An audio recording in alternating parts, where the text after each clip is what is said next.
sórí ètò ẹ̀ka lẹ́ o. Ṣé àrítajé ṣe lénìí? Ọlọ́run á jẹ́ kí àrítajé ṣe.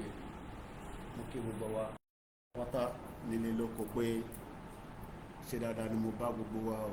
Àlàáfíà lèmi náà wà o. Àbízì látàárọ̀ la ṣe yanjú sí gbogbo ilé ẹ̀ bínú iṣẹ́ náà là ń ṣe àdẹ̀wò múvì. So mo kí gbogbo wa lẹ́ẹ̀kan sí i. So mo rò pé gbogbo wa ti délé. Bàbá mi Prophet Ilépaayọ̀ Mustapha, mo kí yín Mr. Ṣẹ́gun. Bẹ́ẹ̀ ṣe ń wọlé ní méjì mẹ́ta ẹ bá máa gbọ́ wọlé share button. Mo kẹ́yìn tẹ́tí wọlé ní gbogbo platforms. Èmi náà ni o Koikimedia. Mo kí gbogbo wa lẹ́ẹ̀kan sí i. Mo kí àwọn Koikimedia staff tí wọ́n ń ṣiṣẹ́ takuntakun. Without them there is no Koikimedia. Báwo ni èmi ṣe lọ o? Àlàáfíà o, àlàáfíà o, àlàáfíà lèmi náà wà o. Àlàáfíà dẹ̀ ni bàbá wa Professor Akíntóyè náà wà. Dáadáa ni bàbá wà. Èmi àti bàbá sọ̀rọ̀ lénìí àti jábọ̀ fún bàbá lórí iṣẹ́ tí à ń bá lọ. Mo kí bàbá mi Gbàdàmọ́sí, ẹ̀gbọ́n mi Yẹmí Fátókí, mo kí yẹn kálẹ́ o. Àwọn ìyàwó ń kọ́ ń bẹ̀, ọmọ ń kọ́ ń bẹ̀ o. Ẹ bá pa àwọn èèyàn wọlé o. Ẹ jẹ́ ká pèrò sọ́kọ̀ o. Mo kí bàbá wa Tóyìn Ibrahim, ẹ káàbọ̀ sílé o. Àlàáfíà ni gbogbo àwọn èèyàn wa wà o. Àlàáfíà làwọn ọmọ Òdùwà náà wà o. Àlàáfíà làwọn ìyàwó mi wà o. Àlàáfíà ni mọ̀mísí wà o. Sálàáfíà lẹ́yìn náà wà. Ẹ bá wa gbé ọwọ́ lé share button o kí a lè jọ tètè rí ṣe lénìí o. Mo kẹ́yìn tẹ́tí ń wọlé ní orí MixLR. Live ni program tá wà lórí ẹ̀ lọ́wọ́lọ́wọ́ yìí. A sì ń ṣe editing. Àlàáfíà ni bàbá mi Májàsọ́lá wà. Bàbá ń bẹ ní Germany, wọ́n ń jẹ tọ̀ìtọ̀ì.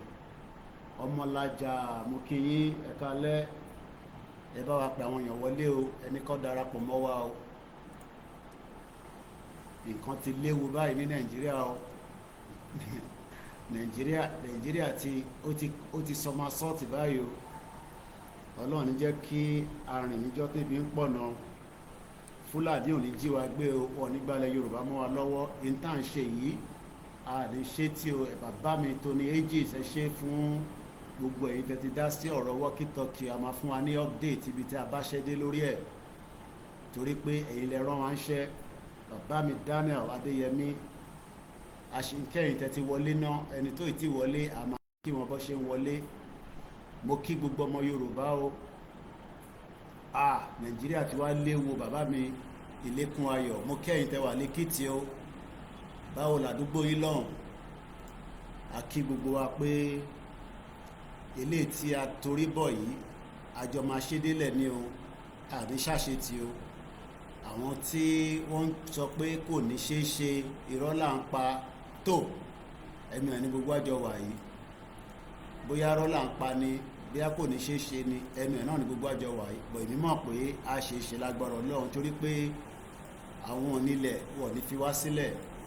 So mo ń ṣe editing àwọn title lọ́wọ́ torí ẹlòmíì ò tí mọ̀ pa àti go live so that kí a tó máa ṣe yẹn. Ẹ jẹ́ kí a máa rántí pé bàbá wa Olóyè Ìgbòho sọ fún gbogbo wa pé a máa ti wà nínú ewu báyìí k'Ọlọ́run wá kó wa yọ o. Nǹkan ṣẹlẹ̀ ní Nàìjíríà ẹnìkan ló mọ̀. Ebi ni, insecurity ni, kò síṣẹ́ kò sí nǹkankan. But eléyà máa jẹ́ ọ̀rọ̀ gbìyànjú fún mi àti yín. Eléyìí tí mò ń ṣe lọ́wọ́ nísìnyí pé à ń prepare sílẹ̀. Àìtí ìbẹ̀rẹ̀ ètò onígbà tá a bá play anthem wa. Ẹ jẹ́ ká gbọ́ tí bàbá yìí sọ. Jẹ́ ọmọ Yorùbá. The Yoruba indigene. Wọ́n fẹ́ bá yín sọ. I want to talk to you all. Wọ́n ti fẹ́ kẹ́ gbọ́ ọ̀rọ̀ tí ń bá yín sọ. And I want you to listen and accept what I'm about to say. Wọ́n náà ti gba abúlé yín, wọ́n ti gbà tán. I said they are already usurping you from your villages all over Yoruba state. Ní Ogun State. In Ogun State, Ọ̀ṣun State. Osun State, Ondo State. Ondo State, Anambra State. even Anambra Gbogbo State, àwọn ilẹ̀ Igbo wọ̀nyẹn. even the Igbo lands as Mo kí well. bàbá mi wà rí Jìnàdù. People are already entering those places. Wọ́n dẹ̀ ti gba gbogbo ẹ̀. And they are already overtaking you people in your various states. Èyí tá à ń sọ yìí sí. What we are saying right now, Kì í ṣọ̀rọ̀ ẹ̀sìn o. this is not about religion. Christian. Whether you're a Christian Muslim. or you're a Muslim, Àwọn adájọ́ ọmọ Yorùbá. we are Yoruba traditional worshippers. Àsìkò tá a bẹ̀rẹ̀ kó ẹ̀sìn sí wá papọ̀ nìyí. This is time we must band together Láti jà fún àwọn ilẹ̀ bàbá wa. to fight for our father's land so that they don't overtake us in Ẹ it. má jẹ́ kó fi ẹ̀sìn gba ilẹ̀ wa o. Don't let them use religion take over our land. Gbogbo abúlé kan gbà lódò state yẹn. All those because they have taken over in Ondo State, Wọ́n pa Muslim, wọ́n pa Christian. when they wanted to do, they keep Christian and Muslim alive. Ilẹ̀ náà jà fún kì í ṣe ẹ̀sìn. They are fighting for the land, they are not fighting for religion. Ẹ̀sìn náà kàn gbá wọlé o. They are just coming through the lens of Mo religion. sọ fún ẹ̀wọ̀n Yorùbá. But I'm telling you all Yoruba people, please, Màá gbé báàbù mi sílẹ̀. because when war comes, I will drop my Bible. Màá jà fún ìlú bàbá mi. I will go and fight for my father's land. Ìgbà wo ni Christian dé Nàìjíríà? When the Christianity come into Nigeria, 1842 it came in 1842. ló ṣẹ̀ dé Nàìjíríà. That was when it came in. Ẹni àkọ́kọ́ tó máa kó báìbù jọ. And the first person to compile the Bible, Williams lórúkọ ẹ̀. his name is Williams. Wọ́n bá ní on the 6th, They killed him on the 6th, 1536. 1536. Wọ́n dáná sun. They brought him, he was Ẹ̀sùn pé lynched. báìbù tá à ń ká yìí. The person that compiled the Bible for So us. ẹ má jà fi ẹ̀sìn bọ inú afẹ́jà fúnlẹ̀ bàbá So wọn. don't let us put religion into our culture or for fight for our father's Màá land. dira.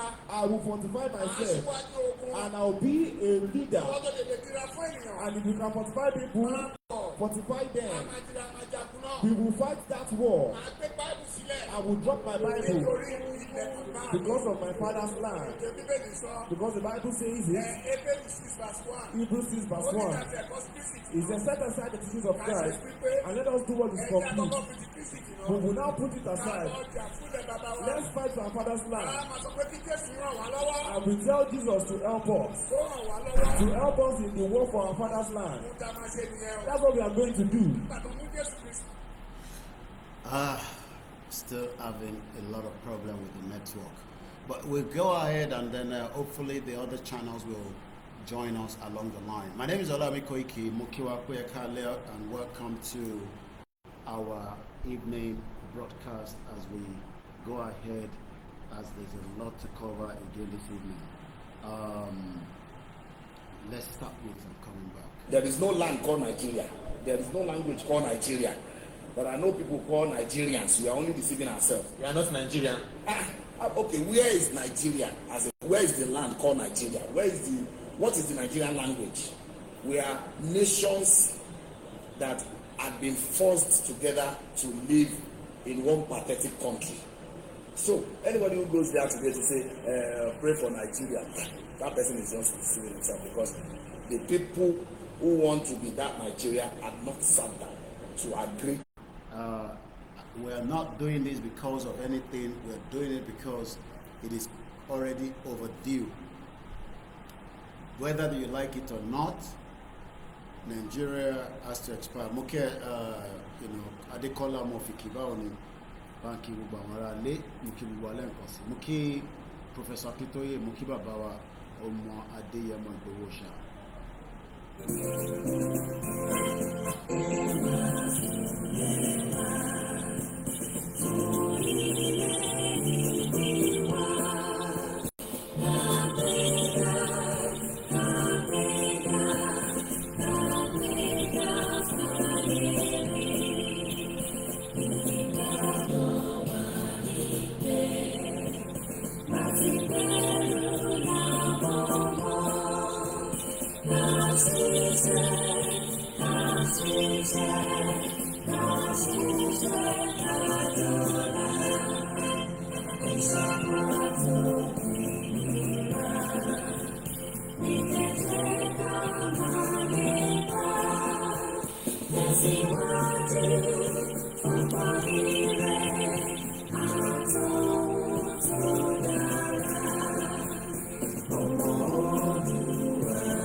Mo kí gbogbo àpé ẹ̀ka alẹ́ ẹ̀ka bọ̀ sórí ìkànnì wa. Mo kí bàbá Abiodun Monday. Mo kí brother mi Ọlákúnlé. Mo ń gbọ́ messages there, but I've been very busy.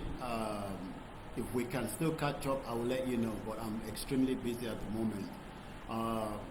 I know a lot of people wants to see and have interaction with me. That might not be very possible now. For many reasons, I'm sure you might want to know. But one thing I can assure one is pé whatever it is, I'm a pàdé nínú rally. You will see me at the rally when the rally kickstarts very soon. But in terms of trying to meet up with me, Eferimi and all that, the probability are very, very slim because I'm traveling in between and there's a lot of things I'm doing. So if you're one of those that, Mr. Koiki, Aferi, Yoju saying, not that I don't want to see you, but at the moment, are very difficult. But one thing I can tell us is that when the rally is called, we will all be together wherever the rally will be. I don't know how they are putting it. I'm not one of the committee. My job is the media. I am also part of the Yoruba people waiting. But in Timole, I assure gbogbo Yoruba te fi gbọ́ lẹ́nu mi lálẹ́ àti te fi gbọ́ lẹ́nu púpọ̀ nínú wa tí a jọ ń ṣe Yoruba nation. Òun ni what next? I want to record so that we can have this as a VN to be released out later. So remember, it's for me in a few seconds. Mo kí àwọn tí mi lẹ́ẹ̀kan sí that are working back to back is not easy. It's a lot of work for them. I'm putting them under enormous pressure. All the Koikimedia team, I am putting them under enormous pressure to prepare them spiritually, physically for the upcoming event.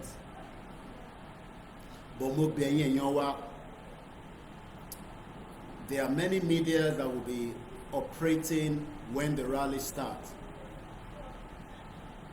But it is important pé kí ẹ ràn wá lọ́wọ́ kí a lè enhance production Koikimedia when the rally starts. We are doing our best with the little resources tí a ní at the moment.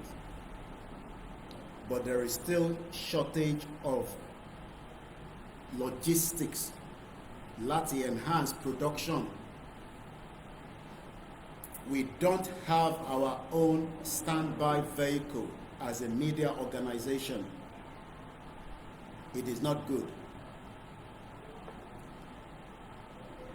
Mo pray pé Ọlọ́run á fún ẹ̀yin tí ẹ ní tó pọ̀ lọ́wọ́. Bẹ́ẹ̀ ni Nàìjíríà ti laná. Mo kí Prince Adébáyọ̀ Shitu. Mo kí brother mi Supreme TV Òkè Ògùn. Mo kí Abiodun George. Mo kí gbogbo ọmọ Yorùbá. Àtẹni tó believe in Yoruba nation, àtẹni tó believe ẹ kú ara fẹ́ra kù ẹ̀yin tẹ́ kówó sínú CBEX. Kò ń ṣe fault yín. Tèmi náà bá wà ní situation yín, probability pé mo lè fi double owó mi, but unfortunately I don't get myself involved in all this. So ẹ̀yin tẹ́ lose owó nínú CBEX, mostly people within Ibadan. 1.2 trillion naira is almost $823 million. We need to hold your government accountable, because tó bá jẹ́ ìjọba tó ń ṣiṣẹ́, wọ́n ní wọ́n ti operate for 1 year, one office. Tó bá jẹ́ pé Koikimedia ló ní office pẹ̀lú kan tí mo ń ṣe, I'm sure pé EFCC, DSS àtọlọ́pàá wá ti máa kanlẹ̀kùn wa lójoojúmọ́. You can see why ẹ̀yin tẹ́ ẹ̀ attack mi ní gbogbo ìgbà. Ó wù mí pé kí o jẹ́ olówó, kí o máa rí ṣe. Àwọn èèyàn gba betting lágbàáyé, kò sí kankan tó wrong tó bá ti mọ̀ pé gambling ló ń ṣe. Àwọn èèyàn fowó sórí stock market. But in tá fẹ́ ni pé káwọn kan wá kọ́kọ́ defraud ọmọ Yorùbá kọ́ dẹ̀ gbowó yẹn sá lọ. This is your hard-earned money. Àwọn kan ní ṣèbó ti ṣẹlẹ̀ rí kí láwọn tún kówó sínú ẹ̀. Poverty. Kò sẹ́ni tó fi wà òkè. akọ̀wò pé jẹ́ ń sáré fi $200 síbẹ̀ kí n fi gba 600. Àìmọye àwọn tó ń ta betting tó ń lose nǹkan kan náà ní gbogbo àgbáyé. So but I will still hold your government accountable for not moving swiftly láti vẹ́tì àwọn olówó behind CBEX. Tàbádẹ̀ ní káwo lọ káwo bọ̀, mostly àwọn tó wà behind ẹ̀ òun làwọn tí àwa ń bájà tẹ́yìn dẹ̀ ń attack wa lé lórí. So ṣe rí pé ọ̀rọ̀ yẹn sometimes a gbọ́dọ̀ balance ẹ̀. Why táwa ń try pé kí nǹkan lè work, orí ètò Koikimedia láṣẹ bọ́ sí ní aago 9 àbọ̀ láti Africa láti iléeṣẹ́ wa. Èmi náà ni Ọláyọmí Kóìkì tí gbogbo èèyàn mọ̀ ní Koikimedia. Mo ń sọ̀rọ̀ lórí CBEX. Mo pè mo bá àwọn tó defraud the Nigerians àmọ́ tó defraud àwọn ọmọ Yorùbá náà. Ìjọba tó bá ti ṣiṣẹ́ bí nǹkan ṣe máa rí nìyẹn, kò ní sí ètò ààbò, ẹ máa lose owó yín, ẹ tún máa lose ẹ̀mí. Wọ́n náwọn kan ti kú. I don't have any verification to that, but mo mọ̀ pé ọ̀pọ̀lọpọ̀ ti lose owó. Ìwọ ọmọ Yorùbá tó ń tako Bàbá Akíntóyè àti àwọn tí a jọ gbérin àjò yìí dání pé kí nǹkan lè tètè transform, I'm sure pé wọn náà wà lára àwọn tó lose owó nínú CBEX. Mo hó pé ẹ̀kọ́ máa jókòó kájọ gbé yẹ̀wò pé ṣé bí ọ̀nà Nàìjíríà ṣe ń lọ ṣé bẹ́ẹ̀ náà la ṣe fẹ́. Ìlú tó bá ti lè protect citizen ẹ̀ nírú àwọn ìṣẹ̀lẹ̀ tó ń ṣẹlẹ̀ báyìí, á jẹ́ pé ìlú yẹn ó ti ní problem. Kò sí ìlú tí wọ́n kì í defraud, ẹ má get me wrong, but ìlú tí kò bá ti fi àwọn ètò kalẹ̀ pé kó tó defraud ẹ, kí ìlú yẹn lè protect ẹ, kí Fúlàní tó pa ẹ́ kó lè protect ẹ, tó bá ṣe tán ní school kó lè ríṣẹ́, kí o bá ṣe tán ní school kí gbogbo nǹkan lè wà létòlétò. But púpọ̀ ní náà lẹ́yìn attack wa, àwa ti gba kámú fọ́lọ́n pé iṣẹ́ tẹ́lẹ̀dùmarè gbélé wa lọ́wọ́ nìyẹn. Ọ̀pọ̀lọpọ̀ èèyàn ń bí mí pé Kóìkì, àmọ́ tá bá gba Yorùbá nation tẹ́ ń sọ iná tán, ṣe báwọn tajọ́ ń ṣe tẹ́lẹ̀ náà tó wà ní Nàìjíríà náà lè máa kó síbẹ̀. Kò ní rí bẹ́ẹ̀. Mo kí mọ́ sí mi dáadáa, mo kí àwọn ìyá mi tó ń gbọ́ mi. Wọ́n ń pè mí lẹ́yìn, wọ́n ní kí n jọ kí n dákun. Wọ́n ní kí n rọra máa fi èpè díẹ̀díẹ̀ sílẹ̀ tí bá ń ṣe program mi. Mo nífẹ̀ẹ́ mọ́ sí mi gan, àtàwọn ọ̀rẹ́ wọn, àtàwọn ìyá tó ń pè mí. Wọ́n ní kí n má ṣépè, kí n máa fà yín lé Ọlọ́run lọ́wọ́, àmọ́ kí n máa sọ fún yín pé bẹ́ẹ̀ fẹ́ bẹ́ẹ̀ kọ̀ Yorùbá máa dá dúró.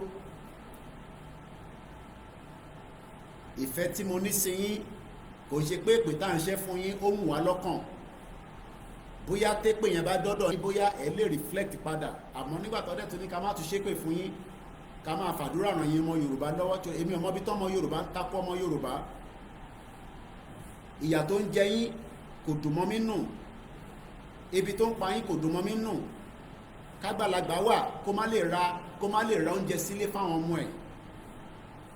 Kágbàlagbà ṣiṣẹ́ kó má sanwó fún, kíyàn ṣiṣẹ́ fún 30 years kẹ́ má gba pension. Gbogbo tó ń dùn wá lọ́kàn lélẹ́yìí.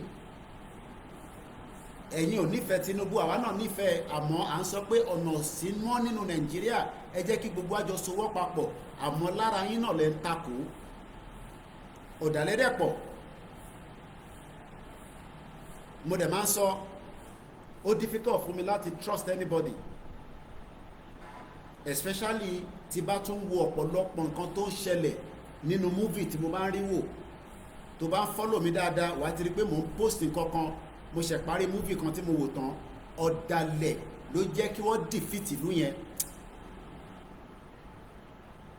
Movie tí mo ṣe parí tán lórí Netflix, nígbà tí mo wò tán ni mo lọ ṣọ́ra.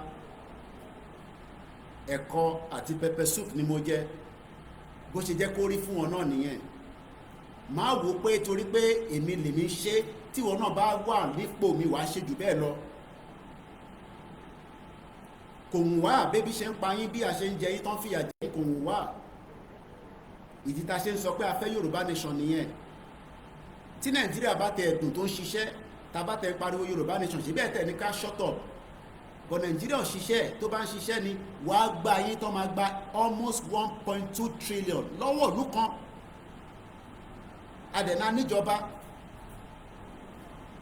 nísìn ta ló máa sanwó fún yín báyìí padà gbogbo ẹ̀yin tẹ́ lose owó nínú àwọn kan ní ẹbọ tìbí wọ́n ti ń gbé wá tẹ́lẹ̀ rí ẹbọ tó ń ṣe ń gbé wá yẹn náà ó jẹ́ kí ìjọba tighten òfin ni èèyàn ló difficult jù láti control ayé yìí nígbà tẹ́mi dé UK ní 1998 insurance tó bá tọ́lọ́pàá bá dẹ dúró wàá ṣẹ̀ lọ submit insurance paper fún ọlọ́pàá ní station ni but probability wà pé insurance tó fi ń wọ̀n wọ́n lọ́wọ́lọ́wọ́ yẹn gèǹjẹ ni nítorí pé nígbà tó rà á o ti cancel ẹ̀ nígbà tó wá rí pé ọ̀pọ̀lọpọ̀ accident ń ṣẹlẹ̀ àwọn èèyàn lè claim àmọ́ ìjọba ló ń cover àárín yẹn nítorí pé tí accident bá ṣẹlẹ̀ ní UK lẹ́nìí ẹ ní láti bára yín jà ẹ kàn máa exchange insurance ni nígbà tó wá rí pé kí ló ń fà á tí accident bá tún wá ṣẹlẹ̀ àwọn tó fẹ́ claim wọ́n lè claim lọ́wọ́ ẹnìkan mọ́ wọ́n rí pé ẹni tó sọ pé òun ní insurance yẹn kò ní insurance mọ́ ìjọba ọ̀bára ló sọ̀rọ̀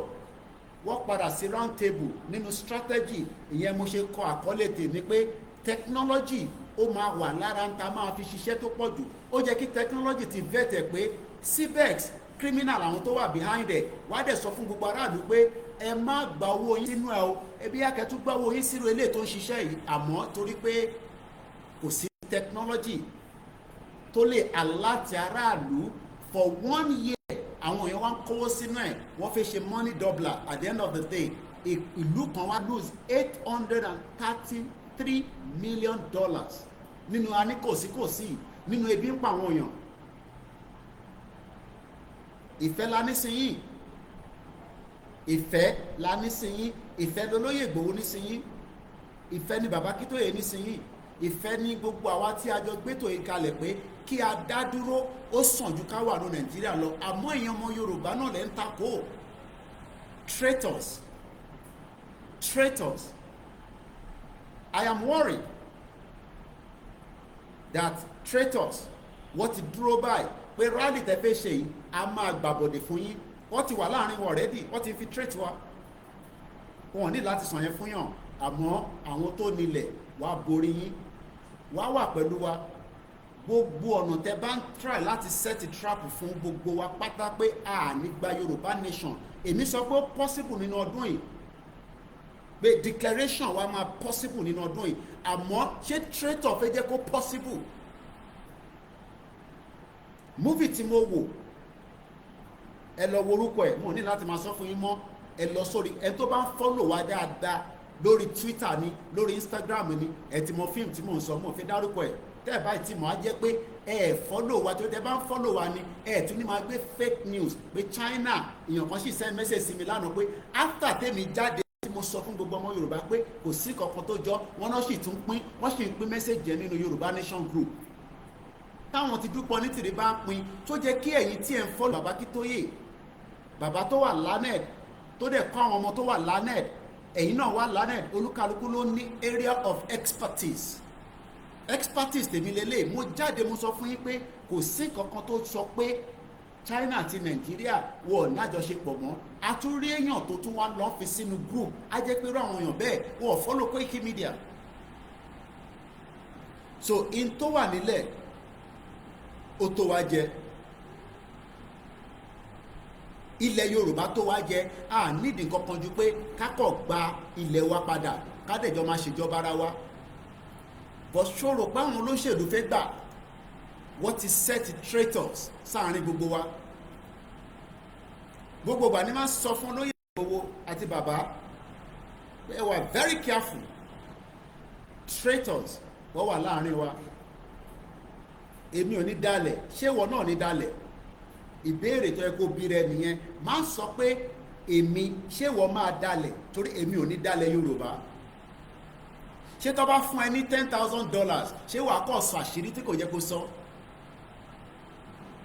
ṣé tó bá gbé $50,000 sí ẹ lọ́wọ́ nísìn ṣé ò ní sọ àṣírí tó bá fún ẹ ní gold ṣé ò ní sọ àṣírí torí in tó ṣẹlẹ̀ ní múfì tí mo wò tán nìyẹn àwọn tọ́jọ́ ń ṣèjọba tọ́jọ́ ń ja ogun pé kó má bàa gbalẹ̀ mọ́ wọn lọ́wọ́ wọ́n padà lọ dalẹ̀ ìlú yẹn náà ni àwọn méjì wọ́n sọ fún àwọn ọ̀tá pé ibi ìbà ilẹ̀ máa gbà wọlé agbára tẹ́nìyí ní òun lélẹ́yìí ṣé dìtẹ̀ ṣe ń wá agbára olórí Ìgbòho nìyẹn? ẹ fẹ́ mọ kúlẹ̀kúlẹ̀ agbára ẹ̀, ẹ fẹ́ bá ṣe interview, Koiki fẹ́ ṣe interview fún Ìgbòho kẹ́ lè máa béèrè agbára ẹ̀, kí ló fi ń ṣagbára? Kábíyèsí Elédùmarè. ọmọ Yorùbá fẹ́ mọ agbára olóyè Ìgbòho kọ́ lè lò yẹn against ẹ̀. wọ́n fẹ́ mọ ibi tí bàbá Akíntóyè ti fẹ́ ṣe declaration nígbà tásìkò bá tó, wọ́n fẹ́ mọ̀ kọ́ lè sọ fún Tinubu, torí pé Tinubu ọ̀dàlẹ̀ ọmọ Yorùbá ní gbogbo ẹnu mo fi sọ, quote me anywhere. ọ̀dàlẹ̀ ọmọ Yorùbá ní Tinubu, àfi tó bá jáde lálẹ́ tó fi ọmọ kan hàn pé Yorùbá nation nìkan lọ́nà àbáyọ. tó o bá ti ṣe bẹ́ẹ̀, ọ̀dàlẹ̀ ọmọ Yorùbá ni. ṣé ìwọ náà fẹ́ dalẹ̀? torí pé ẹni bá dalẹ̀ ó máa balẹ̀ lọ́nu. ìrìn àjò tá a gbé dání, tẹ bá dalẹ̀ ẹ máa bá lọ ni. mo ń try láti má ṣe pé mo kí ẹ Clement $50 ọmọ Biafra ni ó ní ká fi ra walkie talkie, kò ń ṣe ọmọ Yorùbá. ìfẹ́ tó ní sílẹ̀ Yorùbá pé tí Yorùbá bá dá dúró, kí ló kàn wọ́n pẹ̀lú pé kí Biafra má dá dúró? kò dira wọn lọ́wọ́. alọ́mọ Yorùbá mi tó lówó tó léfọ̀n tó lékan náà kò dá sọ̀rọ̀ tó wà ńlẹ̀. mo kí ẹ Clement. àwọn bíi méjì ni mo sọ, bíi mẹ́ta ni wọ́n tó ń sanwó nígbà táwọn náà tó fẹ́ ra walkie talkie ó fowó ránṣẹ́. mo ń bọ̀ lórí update lórí walkie talkie. mo ń sọ̀rọ̀ nípa traitors. àwọn wo ló ń pè ní traitor? wọ́n ń kọ́ sójú. Koiki mọ̀ kì í ṣe traitor, mọ̀ kì í ṣọ̀dàlẹ̀. ṣoṣù ọ̀pẹ tó bá gbówó dé òní dalẹ̀ wa. ṣoṣù ọ̀pẹ tí wọ́n bá náà máa fún ẹ ní ilẹ̀, ṣé òní dalẹ̀ wa? ṣoṣù ọ̀pẹ tó bá náà máa fún ẹ ní American visa, ṣé òní dalẹ̀ wa? ta ló máa dalẹ̀ wa níbi tí a dé lálẹ́ yìí? nítorí pé ìrìn àjò yìí ó ti súnmọ́ bọ̀ díẹ̀díẹ̀. wọ́n máa declare rally tí kò ní pẹ́ mọ́. wọ́n ì tí sọjọ́ fún mi, àmọ́ ó ń súnmọ́ bọ̀, ó ti ṣe dé báyìí. ṣé o máa compromise? ṣé o máa compromise that particular group tí wọ́n ní kó bá wa maintain nítorí pé wọ́n ti sọ̀rọ̀ sí ẹ létí, o ti ń sọ síta fún ẹlòmíì? má ṣe bẹ́ẹ̀. ìyà ń jẹ ọmọ Yorùbá gan, má jẹ́ ká máa sunkún lórí program. o rò pé ó wù mí kí n sunkún lórí program lánàá ni kò wù mí. mo fowó ránṣẹ́ séyàn kó fi ra oògùn títí di mo láti ní kẹ́ni yẹn lọ sí opay, mo tún ṣe send owó mi. owó yẹn wọ̀ tí release ẹ̀bí ṣe bá yín sọ̀rọ̀ báyìí. tẹ́ni yẹn bá máa kú bó ṣe máa kú nìyẹn. ṣé bó ṣe láti rí nìyẹn? ṣé bí ìlú ṣe láti rí nìyẹn? ṣé a níjọba ni? a sọ fún yín pé a lè níjọba nítorí pé foundation Nàìjíríà ó wà faulty. mo kí gbogbo ẹ̀ tẹ̀ ń darapọ̀ mọ́ wa. ta ló máa dalẹ̀ Yorùbá tí kò fẹ́ jẹ́ ká kọjá? torí Elédùmarè nídìílé tèmi a ní dalẹ̀ Yorùbá. ṣé bẹ́ẹ̀ náà ló ṣe rí lọ́dọ̀ tiẹ̀? ṣé ò ní dalẹ̀? nítorí pé rally tó ń bọ̀ yìí òun ni the final straw. mo ò tún fẹ́ ká tún máa jáde lọ́dún tó ń bọ̀ padà tún ṣe rally yìí ló máa gbé wa dé declaration láṣẹ Èdùmàrè. rally yìí ló máa gbé wa wọnú declaration láṣẹ Èdùmàrè. àmọ́ ṣé ó máa dalẹ̀? ṣé ó jẹ́ traitor? who is the traitor among us? ta ni traitor? ṣáwọn tó ń bá mi ṣiṣẹ́ ni traitor? ṣé wọ́n ni traitor? ṣé wọ́n tó fi ṣe admin group ni traitor? ṣé wọ́n tó pè ní admin group, ṣé wọ́n ni traitor? ṣé wọ́n tó kọ̀ wà lábẹ́ wa tó monitor? ó fẹ́ mọ bí a ṣe fẹ́ rìnrìn àjò yẹn. àmọ́ Ọlọ́run ní tóun bá dé tán, traitor tó bá wà láàrin wa wàá sùn ò ní jí. traitor tó bá bẹ láàrin wa níbi tí ìrìn àjò yìí dé lálẹ́, nítorí pé ìrìn àjò yìí ti dé kókó kò ṣeré. mo ní mo torí ẹ̀ wá láti London láti darapọ̀ mọ́ yín ni kẹ́ lè mọ̀ pé mi ò ṣeré rárá. but ṣé traitor ni wọ́? who is the traitor among us? tó bá fẹ́ dalẹ̀ Yorùbá níbi tílẹ̀ ṣúdé wàá sùn òní jí láàárọ̀ la, kò ń ṣèpè. torí pé a ti wà ní very very important stage. mo ń wẹ́rùfà lórí Arise tó interview ẹ̀. tẹ bá gbọ́n tó ń sọ, àwọn náà prepare pé tí nǹkan kan bá rí ṣẹlẹ̀ àwọn máa gbọ́n Tinubu dànù, àwọn á tún lọ wẹ́lò míì. ṣé bẹ́ẹ̀ ló tún fẹ́ dúró kí wọ́n tún bá wa lọ wẹ́lò míì tó máa tún wá gọ́vọ̀nù wa ní 2027? ọdún méjì ló kù. ẹ jẹ́ ká lu ọdún méjì tó kù yìí ká fi mọbi tó kù sí lórí ìrìn àjò yìí. kò sí tó ń bọ̀ lókè tílẹ̀ ọgbà. ẹ má dẹ́rù bara yín. Ọlọ́run bẹ kò tí kúrò níbi tó wà. ó wo gbogbo tó ń lọ, ó ń fi ìṣọ́ ẹ̀ṣọ́ wa lọ́wọ́lọ́wọ́. kò sẹ́ni tó lè dá dúró. àmọ́ ṣé ìwọ ló máa jẹ́ traitor tó fẹ́ dá dúró? Múvì tí mo wò yẹn, kódà ẹni tó jẹ́ actor fíìmù yẹn kò dalẹ̀ títí tí ó fi tó fi pa. Wọ́n padà mú, àmọ́ múmu tó mú, àwọn tó mú gan ọkàn wọn balẹ̀. Ẹ lọ wo múvì yẹn tẹ́ bá ní Netflix, ó ní agbára tó ń ṣe kékeré. Mo wò báyìí, mo wá ń wo ìrìn àjò Yorùbá, mo ní ìrìn àjò táwa nú ẹ̀ lélẹ́yìí o, ìrìn àjò tí Yorùbá bẹ nínú ẹ̀, nítorí ọ̀rọ̀ history kan náà ni wọ́n sọ yẹn. Mo wá ń wora wa báyìí pé ta ló fẹ́ dalẹ̀ wa báyìí, torí àmọ́ ẹni tó fẹ́ dalẹ̀. Wọ́n ní gbogbo aláǹgbá ló denú mọ́nú, àmọ́ yìí tínú ń ro láàrin wọn. Ẹ má bínú ẹ̀yin àgbàlagbà tá à ń pòwe níwájú yín.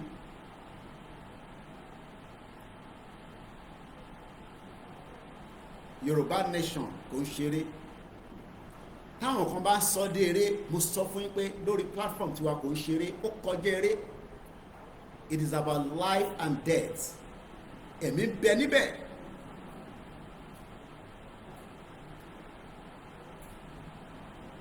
Ẹ̀yin ọ̀dọ́ wa, mo tún bẹ̀ yín lẹ́ẹ̀kan sí. We have what it takes to survive. Nídìí Nàìjíríà láti fi survive. Àwa là ń fún Nàìjíríà ní opportunity. Àwa la ṣe ń fún Nàìjíríà ní oxygen tó fi ń breathe. Ẹ jẹ́ ká yọ oxygen yẹn kúrò nínú ọdún yìí. Ẹ jẹ́ ká tẹ̀ sọ pé wọ́n ti máa ń ní Yorùbá, wọ́n máa ń dẹnu. Ẹ jẹ́ ká fi ọdún yìí ká fi wọ̀n wọ́n pé lóòótọ́ a máa ń dẹnu, bọ̀ lọ́dún yìí à ní dẹnu.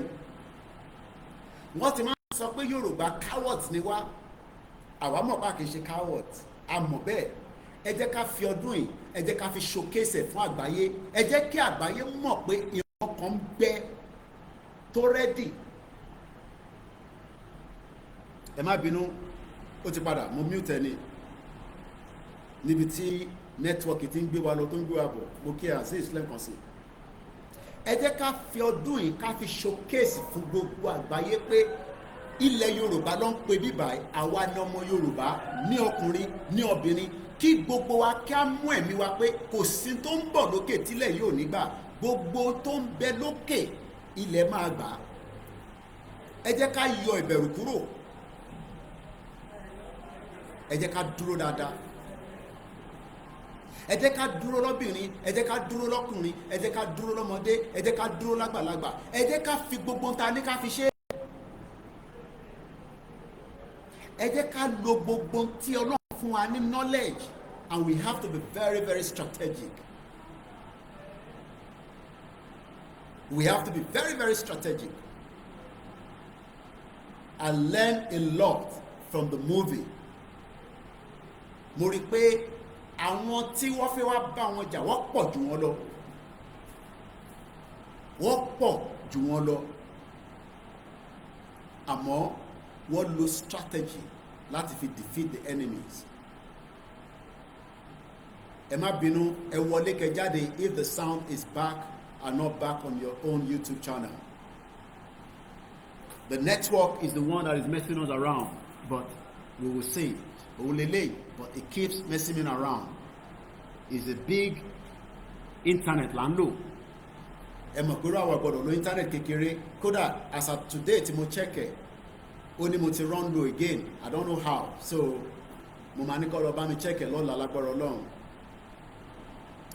If I have to increase it again, I will have to buy extra. Because this is the time that you need my voice to be out on a daily basis. I wanted to be out in the morning, but I've been busy. But in mo fẹ́ fàyọ lẹ́ẹ̀kan sí ni pé, do not be part of the people that would try to bring the movement down. Má jẹ́ kó jẹ́ pé ìran ìdílé tiẹ̀ ló máa gbàbọ̀dẹ̀ fún Yorùbá nation. Mo bẹ̀ lóòótọ́, mo fi gbogbo tó bá ní mo fi bẹ̀. Má jẹ́ kó jẹ́ pé láti ilé tiẹ̀, láti family tiẹ̀ ló máa gbàbọ̀dẹ̀ fún Yorùbá nation. Don't. I beg you. No matter what they're going to offer you, please, mo bẹ̀ ni, mo mọ̀ pé àwọn kan ò ní gbọ́ because ọ̀dàlẹ̀ ò kí ń gbọ́ràn. And I beg you, do not be used by anyone. Má jẹ́ kẹ́ni kankan rí ẹ lò fún ìwọ̀nba tí Yorùbá nation yìí tí declaration ẹ̀ tó máa wáyé tí kò ṣe pé ó máa bọ́ lẹ́yìn tiẹ̀ àbí lẹ́yìn tèmi. We will all witness the declaration of Yoruba nation. I believe that is coming. I am very positive that the flag of the Yoruba nation will be raised across all the Yoruba land. But Baba Akintoye needs you. Igboho needs you. The Yoruba people need you. Just like I need you and I want to be involved as well. This is not a joking matter. Má fi ọ̀rọ̀ Yorùbá nation níbi tó dé mọ́ nísìn. Má fi tayín. There are many people that want to compromise. They are not in the movement. They are outside the movement and they want to compromise the final part of this movement. What's really? What you rí movement yìí ti dé, ó ti débì kan tó ń rìn síwájú. Ìtòlúkálukú tọ́lọ̀ bá wá fi bless yín in the knowledge. This is the time that we need to have continuous serious meeting among all the groups. The leader of the movement, the body of the movement, I spoke to the two of them today. And I'm talking about Baba Akintoye and Kayode Emola in London. Apparently he's in Wales. And I can tell you that they are working round the clock. But one need a Martin, the chairman and the deputy chairman of the Yoruba self-determination movement. They cannot do it without you.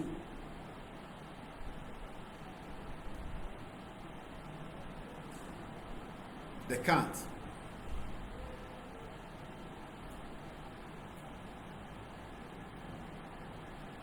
We believe in them. And we pray that whatever they are preparing for us to come out all, we will support it. Má jẹ́ kí ó jẹ́ ìdílé tiẹ̀ ló máa tako nígbà tá a bá jáde. Don't make your own family to be the one tó máa tako Yoruba nation rally tó ń bọ̀ yìí. Don't allow your own family. Má jẹ́ kó jẹ́ láti ìran ìdílé tiẹ̀ ló fi tako. I know that you are APC to the core, but APC fúnra rẹ̀ was only merged in 2013, 2 years before 2015 election. Kò sí kankan tó ń jẹ́ APC tẹ́lẹ̀, AD lè ń ṣe tẹ́lẹ̀. AD ló lọ fọwọ́ kún CPC ti Buhari tó fi di APC.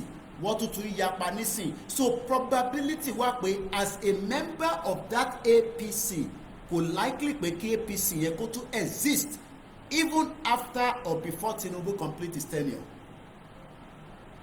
Wọ́n lè play game pẹ̀lú Tinubu pé kó destroy APC yẹn mọ́ lọ́wọ́. But kò sẹ́ni tó lè destroy ìran Yorùbá sórí yàtọ̀ tó ń bẹ níbẹ̀. So as a card carrying member of the APC, I am appealing to you, and the same with the PDP, that these are just political parties. Ó yàtọ̀ sí you as a Yoruba man, as a Yoruba woman tí wọ́n forí ẹ̀ sọlẹ̀ sí ilẹ̀ Yorùbá. Má fi these two political party, má fi àtàkì ìran ẹ nígbà tá a bá máa jáde fún rally. Má jẹ́ kó jẹ́ pé látara ìfẹ́ tí wọ́n ní sí wọn, ìfẹ́ yẹn máa wá ju ti ìfẹ́ tó ní sí ilẹ̀ ti Yorùbá lọ. Ilẹ̀ Yorùbá ló kọ́kọ́ gbọ́dọ̀ wà ní igbá àyẹ before APC and PDP, because these are just political parties that were formed and they've never been very useful to the millions of Yoruba people. kò ń ṣe pé wọ́n ò wúlò fáwọn kan. Yes, the 16 years of the PDP, ara àwọn tí wọ́n dá lówó, ara àwọn tó lówó, ara àwọn tó ṣe this, but kò ń ṣe gbogbo ọmọ Yorùbá. But à ń sọ̀rọ̀ a Yoruba country, that a Yoruba citizen, a Yoruba indigene will be first respected before any other person. That is the strategy. That is the future that we're talking about. The future of the Yoruba is much more important than the political party that you are a card-carrying member. I know that that has been the structure, but we are now talking about the future of the Yoruba people. So whether you are not in support or in support, you as a card-carrying member, the Mombasoro, to jomo APC, to jomo PDP, má tako Yoruba nation. Má tako. Because the only future that we have today, òun ni pé ká protect ìran Yorùbá from the people and those that are ready to make everything possibly best. Pé kí ìran Yorùbá kó go into extinction. We cannot afford to have that taken away from us. The two political parties will do everything against the Yoruba people, even pẹ̀lú àwọn Yoruba tó wà in charge of it. So I am pleading with everyone tonight that as a card-carrying member, don't be the traitor against Yoruba people. Don't. There's no amount of your love for Tinubu. Tinubu also have a time that he will no longer be the president of the Federal Republic of Nigeria.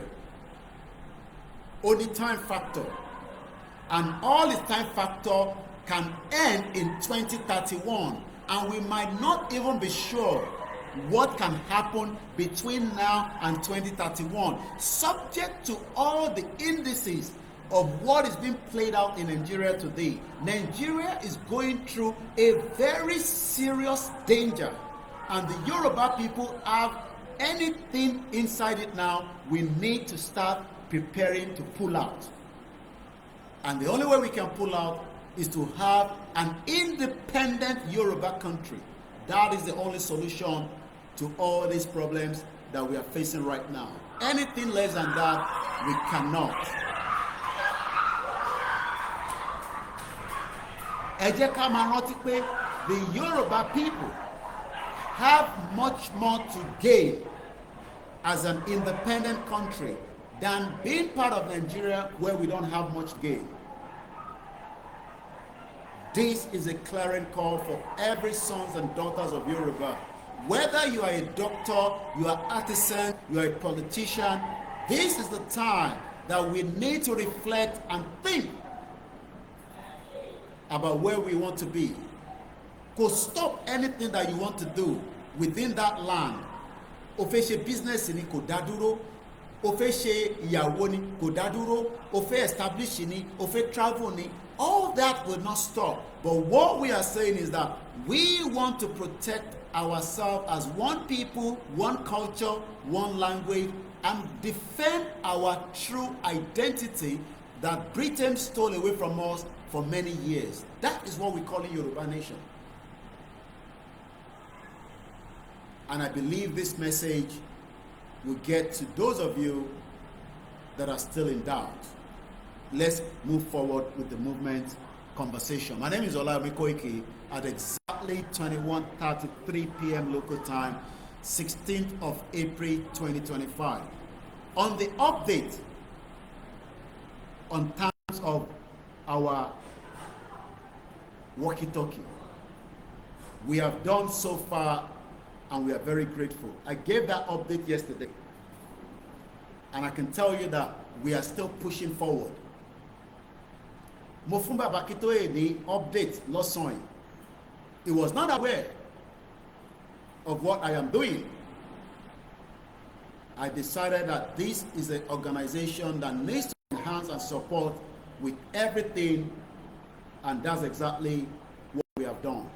So when I was telling him that after I left him, Timothy Mosile Nijo Saturday, I decided to run a program on Sunday at the Jade Anika on your support.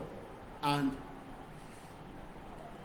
I was not shocked to the response of our people.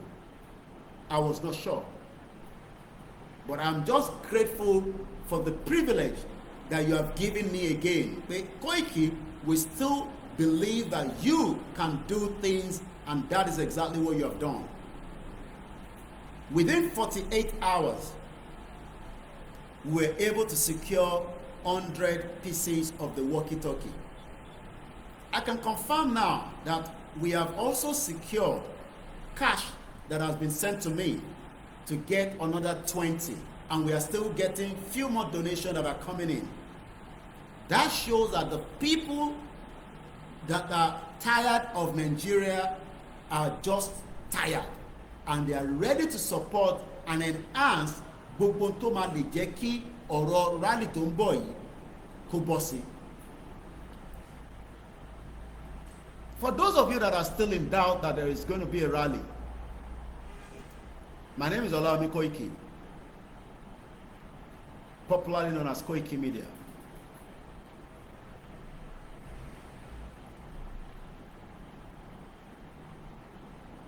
Do not doubt the upcoming rally.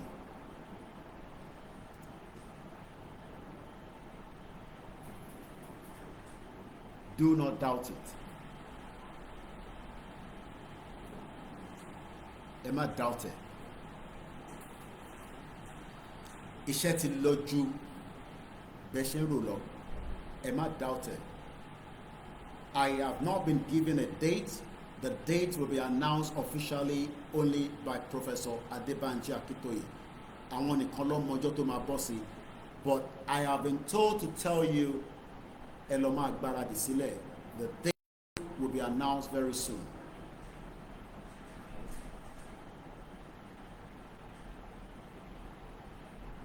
It is our fundamental right, and that right will be fully exhausted. We have the right under the international laws and under the Nigerian law and the African laws. We are having a very serious network problem. There's not much I can do. Let us just keep to wherever we can watch. If you have to keep moving from one channel to the other, I have told you this before I left London. Do not rely on one channel when you're watching Koikimedia now. I am using a full broadcasting from every channel. If one is not working, I can't help. I am not in control. Satellite. If I have my own satellite, I will not be experiencing any breakup in transmission. If there's a breakup in transmission, there's not much I can do. The rally will come up.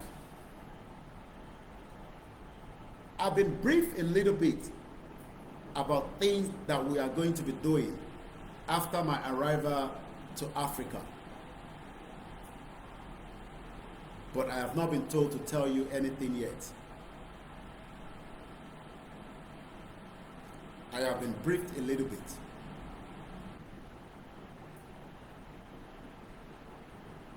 So don't doubt the rally this time around. Tó bá jọmọ Yorùbá tó ṣì ń doubt pé kò ní wáyé, be rest assured that the rally is coming. What are we expecting when the date is announced? We will all have to assemble at where the locations around every cities and towns of Yoruba land. Ó wà important that gbogbo èyí tí ẹ wà ní state kankan, ní local government kankan, that are already involved in the movement should start telling others that in tó fẹ́ gbà wá sílẹ̀ pátápátá nínú gbogbo rògbòdìyàn tó ń lọ nínú Nigeria, most importantly from the insecurity. Ìlú tó bá ti ní security, that country is dead on arrival. There's nothing you can do that you can achieve anything out of that country. Nigeria ti wà ní that stage as I speak today. Ó ti wà níbẹ̀ kò ń ṣe lénìí, kò ń ṣe lánàá, kò ń ṣe ní 8 years ago. Wọ́n kọ̀ enhance nígbà tí Buhari dé, and tẹ́ bá lọ wo Buhari, whether he died, whether he's alive, that is not what we're discussing. But tẹ́ bá lọ wo Buhari, his agenda to bring in all the Fulanis across West Africa was successful. Buhari was able to do so in the 8 years, and President Tinubu is trying to either stop them, but it is too late. Tinubu ti wà ní office for only 2 years, and no, it's not something you want to hear. Ọ̀pọ̀lọpọ̀ ọmọ Yorùbá tó ti kú lẹ́yìn ìgbà tí Tinubu dé office ó ti ju 8 years ti Buhari lọ. In the 8 years of Buhari, 29,000 Yoruba people died in the hands of the Fulani terrorists. But right now, from the hunger and the insecurity, we have lost more than 29,000 Yoruba people. I am not talking about just terrorists killing us. I have added the death, hunger, and all other factors. But only insecurity. So if you calculate it and say to yourself, how did we lose 29,000 already Yoruba people in the space of 2 years to Tinubu to the office? It shows that Tinubu, the current president of the Federal Republic of Nigeria, cannot defend the Yoruba land. Talk less of defending Nigeria. But there is always an agenda for all these. Agenda and the Yoruba people within Nigeria lady will be pushed out as much as they can. What do I mean by that? We have already been stamped on us. The IMF policy kò ṣiṣẹ́ fún Yoruba land, yet Tinubu continue to get loans that generation to come nílẹ̀ Yoruba will not be able to pay back. The World Bank continue to tell Tinubu on their own terms and conditions, these two organizations will kill anybody if their agenda is not fulfilled. And that is why we are seeing the new Burkina Faso, we are seeing the new Mali, and we are seeing the new Niger. These three are now telling the Europeans to toss off. Somebody is also telling me that lack of good health facility is also part of the death. So Tabasokwe, 29,000 Yoruba people have died. I am not saying just for security alone. I have factored other areas. Ẹni tí àwọ̀ ẹ̀ṣẹ̀ kú láìpẹ́ tí kò lè ní access sí hospital in Lagos State tí Tinubu governed for 8 years tó dẹ̀ ti di president for 2 years, yet a Yoruba man could not get the wife into an hospital to be treated and given every care. Tikuba Temade gave the woman all the care she needed, yet that woman died. That is one out of the 29,000 we're talking about. Because statistics don't sorry. How do you know that 29,000 Yoruba people have died in the space of 2 years that Tinubu has been in government? Terrorist attack. Many Yoruba people have died that some of their family, even as we speak right now, do not know. Let me tell you one. 1 month, Totipa, that APC man that was killed by the terrorists, walked back 50 million naira lọ́wọ́ àwọn tí wọ́n dáwó and they still went ahead and killing. Kidnappers kill APC chieftains after collecting 50 million. That is a Yoruba man as well, Odimeji. So you can see that the numbers will continue to add up. It is so other states across Nigeria. I am still telling you about within the southwest of Nigeria.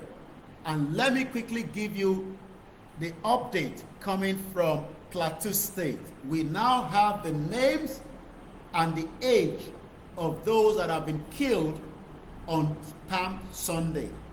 My name is OLAYOMI KOIKI, and you are currently listening on the VN of the Koikimedia, bringing the world closer to your doorsteps. Nigeria is currently at the verge of breakup, and that breakup cannot be stopped. The dissolution of Nigeria cannot be stopped. Nigeria will split, and that is going to happen from 2025. And you should not be one of those that would participate in stopping the indigenous people, whether it's the Biafra, be it the Ijaw people, the Yoruba people, the Hausa people. You should not be the obstacle, the traitor to stop it. Let me give you the names and those that have died. Names of Palm Sunday massacre in Nigeria, Plateau State. Following the Palm Sunday massacre in Nigeria, North Central State of Plateau State, the names of the dead 51 victims, including women and children, they have been buried on a mass burial. Let's go with number 1. Musa Dako, 64 years old, killed by a Fulani terrorist on a Palm Sunday. Daniel Adams, 27 years old, killed by a Fulani terrorist on a Palm Sunday. Obadia Usman, 31 years old, killed by a Fulani terrorist on a Sunday, Palm Sunday. Zinat James, 22 years old, killed on the Palm Sunday by Fulani terrorists. Monday Sarake, 37 years old, killed by Fulani terrorists on Palm Sunday. Johanna Kusa, 43 years old, killed by Fulani terrorists on a Palm Sunday. Janet Danjuma, 29 years old, killed by Fulani terrorists on a Palm Sunday. Sunday Dako, 49 years old, killed by the Fulani terrorists on a Palm Sunday. Ruben Adamu, so far the eldest among them, 94 years old, killed by Fulani terrorists on a Palm Sunday. Dogara Adamu, 69 years old, killed by Fulani terrorists on a Palm Sunday. Stephen John, 28 years old, killed by Fulani terrorists on a Palm Sunday. The next one is a quite emotional one. I will try to hold back. He's not the youngest, but he's also one of those that was killed. Messen Stephen is 7 years old, was killed by Fulani terrorists on a Palm Sunday. The next one is even lower than the age of the first one. Nema Stephen, a 4 years old, was killed by Fulani terrorists on a Palm Sunday. Mary Stephen, 24 years old, was killed by Fulani terrorists on a Palm Sunday. Wiki John, killed by Fulani terrorists on a Palm Sunday, 30 years old. Joshua John Bagu, 46 years old, killed by Fulani terrorists on a Palm Sunday. Margaret Morris, 6 years old, killed by Fulani terrorists on a Palm Sunday. Dabina Morris, 4 years old, killed by Fulani terrorists on a Palm Sunday. Monday Sale, 52 years old, killed by Fulani terrorists on a Palm Sunday. Laraba Aga, 4 years old, killed by Fulani terrorists on a Palm Sunday. Talatu Mangua, 42 years old, killed by Fulani terrorists on a Palm Sunday. Grace David, 45 years old, killed by Fulani terrorists on a Palm Sunday. Lovina Monday, 19 years old, killed by Fulani terrorists on a Palm Sunday. Aga Monday, 4 years old, killed by Fulani terrorists on a Palm Sunday. Jumia Stephen, Naomi Monday, 37 years old, killed by Fulani terrorists on a Palm Sunday. Jumia Stephen, 10 years old, killed by Fulani terrorists on a Palm Sunday. Monday Kahi, 37 years old, killed by Fulani terrorists on a Palm Sunday. All these in Plateau State. Jerry Moses, 7 years old, killed by Fulani terrorists on a Palm Sunday. James Moses, 10 years old, killed by Fulani terrorists on a Palm Sunday. Jacob Moses, 3 years old, killed by Fulani terrorists on a Palm Sunday. James Moses, these are families, 10 years old, killed by Fulani terrorists on a Palm Sunday. Another family member, Jacob Moses, 3 years old, killed by Fulani terrorists on a Palm Sunday. Danjuma Gado, 38 years old, killed by Fulani terrorists on a Palm Sunday. Friday Moses, 14 years old, killed by the Fulani terrorists on a Palm Sunday. Talatu Moses, 47 years old, killed by the Fulani terrorists on a Palm Sunday. Akus Moses, 46 years old, killed by the Fulani terrorists on a Palm Sunday. AC Jerry, killed by the Fulani terrorists, 58 years old. Tela Zell, 29 years old, killed by the Fulani terrorists on a Palm Sunday. Bridge Shetu Nawazua, 61 years old, killed by the Fulani terrorists on a Palm Sunday. Another family member, Nazua Levy, 5 years old, killed by the Fulani terrorists on a Palm Sunday. Kaja Daniel, 42 years old, killed by the Fulani terrorists on a Palm Sunday. Elisha Anthony, 37 years old, killed by the Fulani terrorists on a Palm Sunday. Anna Anthony, 67 years old, killed by the Fulani terrorists on a Palm Sunday. Dalami Rodomula, 49 years old, killed by the Fulani terrorists on a Palm Sunday. Ado Danjuma, 17 years old, killed by the Fulani terrorists on a Palm Sunday. Sarah Kula, 16 years old, killed by the Fulani terrorists on a Palm Sunday. Isaiah Moses, 10 years old, killed by the Fulani terrorists on a Palm Sunday. Julian Moses, 5 years old, killed by the Fulani terrorists on a Palm Sunday. Sunday Magua, 25 years old, killed by the Fulani terrorists on his Palm Sunday. And the last one, Moses Bala, 43 years old, killed by the Fulani terrorists on a Palm Sunday. All these happened just this April 2025 Palm Sunday. Do you still want to be part of Nigeria? Ṣé o sì fẹ́ jẹ́ ọmọ Nàìjíríà? O lẹ́ran ara bí? You don't have any human feelings. They might not be Yorubas. These are all humans that have names. All killed, cold-blooded, with heavy machine gun by the Fulani terrorists in Plateau State in Nigeria. My name is OLAYOMI KOIKI, reporting for Koikimedia, bringing the world closer to your doorstep. Let's come back quickly and get our news update, and then we'll come back into the program. Share the program and invite your friends to do so. Good evening. Yesterday's on Koikimedia. First, the headlines. Lagos Assembly orders enforcement of tenancy law to alter visual rent act. Jigawa State mandates female security operatives to wear hijab on duty.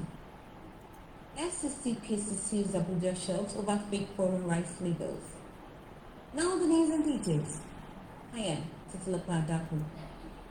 The Federal Competition and Consumer Protection Commission on Tuesday sealed several shelves in Abuja's Utako market for allegedly rebagging local rice and selling it as popular foreign brands. The commission, backed by police officers and security personnel, said the brands being sold, such as Royal Stallion and Mama Gold, have not been officially imported into Nigeria since 2015. Over 5 large shows were affected and their owners have been directed to report to the FCCPC headquarters for further investigation. The Lagos State House of Assembly has called for the full enforcement of the 2015 tenancy law to checkmate landlords who indiscriminately increase rent across the state. The lawmakers reached this resolution during Tuesday's plenary, following a motion by Honorable Sahat Olumo, who raised concern over rising cases of recent heights. Olumo pointed to Section 37 of the law, which bars excessive rent increases and gives tenants the right to challenge such in court. The Jigawa state government has mandated that female security operators in the state wear hijabs as part of their official attire while on duty. This decision was announced in a recent statement by the state government directing private security firms to allow their female staff to wear hijabs while working. The announcement was made by the Commissioner for Information, Sagar Musa, during a briefing on the resolutions of the State Executive Council meeting held on Tuesday evening at the Press Gallery, Government House in DC. The River State Sole Administrator, Basagmar Ibok Eti Ubas, has been invited by the House of Representatives at a committee on River State Oversight to appear before it on Thursday, April 17, 2025. The House of Representatives Speaker, Tajuddin Abbas, had on Tuesday inaugurated the 21-member committee chaired by the House Leader, Professor Julius Imoveri, to take up the responsibility of the River State House of Assembly and charged members against bias and partisanship. Panic Group residents of the Otubi community in the upper district of Otubo local government area of Benin State on Tuesday evening, a suspected armed raiders launched a fresh attack, leaving several people feared dead and hundreds displaced. This marks the third reported attack on the Otubi community in the month of April alone, deepening fears among locals about growing security in the area. And that is the news. Koikimedia, bringing the work closer to their doorstep. Moki, our staff they're working around the clock, giving us all the latest news, the update happening locally and also internationally. So you can check it out on all our platforms.